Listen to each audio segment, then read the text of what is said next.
देखने को यही मिल रहा है। अब 34 गिरफ्तारियां, उसके बाद कुछ इनामी बदमाश। ये इतनी बड़ी चैन है, उस चैन के ऊपर शय किसका है? सबसे बड़ी बात तो ये है, बिना किसी शय के तो ये चैन इतनी बड़ी बनती नहीं। होता भी तो अलग अलग टुकड़ों में होती, पर ये चैन की कड़ियां तो आपस में जुड़ी हुई है। और इन कड़ियों को जोड़ने वाला और उनको संरक्षण देने वाला है कौन?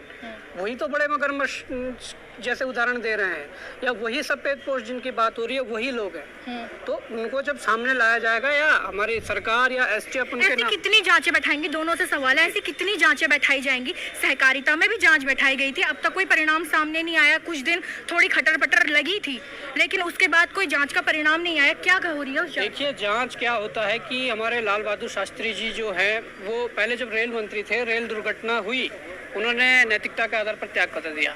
अब आप जांच बिठा रहे हो, जिस विभाग की जांच बिठा रहे हो, उस मंत्री को आप पद पर बनाए हुए हैं, जो वो जांच को प्रभावित नहीं करेगा। अगर धन सिंह जी के सहकारिता, स्वास्थ्य विभाग में, उच्च शिक्षा में इतने बड़े घोटाले उजागर हुए हैं, आप तत्काल प्रभाव से उन्हें एक बार दरकिनार करिए, उसके बाद वहाँ जांच समिति गठित कीजिए और उस जांच को करवाइए। अगर वो पद पर ही रहेंगे मंत्री, तो जांच को प्रभावित तो करेंगे, डेफिनेटली करेंगे, क्योंकि वो कैबिनेट मंत्री है। तो इस तरह की जांचें जो 22 सालों से चलती आ रही है, इस तरह की समितियाँ 22 सालों से बनती आ रही है, परिणाम क्या निकला? कुछ नहीं। यहाँ पलायन रोकने के लिए पलायन आयोग बनाया जाता है, पलायन आयोग, मतलब नाम ही ऐसा दिया जाता कि जिससे और पलायन हो जाए। तो इस तरह की समितियां तो बनाई जाती है। तो ये बड़ा दुर्भाग्य है उत्तराखंड का।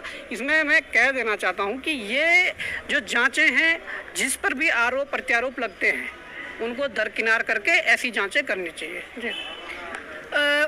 उत्तराखंड में लगातार कोई बड़ा घोटाला होता है। एक छोटा सा उदाहरण देती हूँ।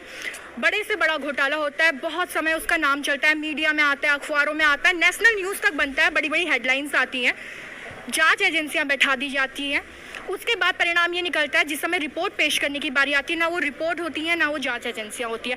सबसे बड़ी बात होती है, जो जांच एजेंसी करने वाले अधिकारी होते हैं वो खुद गायब हो जाते हैं।